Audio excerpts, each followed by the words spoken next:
Hello, hello, hello, and welcome back to Cook with Cris. This is my wife's wonderful channel. This woman cooks better than almost anyone I know. So today she's cooking shrimp spaghetti. I actually used to cook this dish for her all the time, and this day was Valentine's Day, hence the rose. She got me that rose.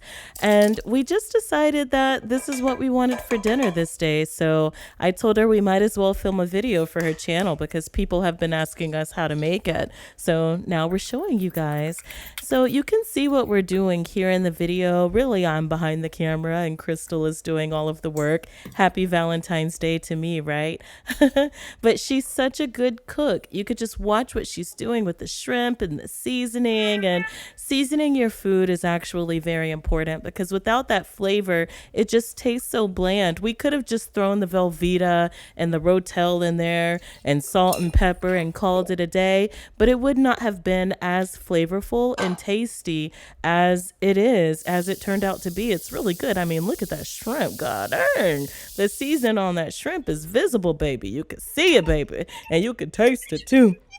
So if you guys are going to try this dish, make sure you use some seasoning. It doesn't have to be Old Bay. You could use Tony's. You could use seasoning salt and pepper. Throw some garlic powder and onion powder and stuff like that in there. But just look how delicious it is.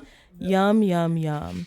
It's so good. And yeah, whenever you if you don't add milk to your dish, it will be a little dry, which I don't particularly mind, but Crystal really likes for her pasta and her noodles, like cheesy noodle dishes, to be very moist. So milk is very important to her. But you can skip the milk if you guys choose to. But thank you guys so much for watching.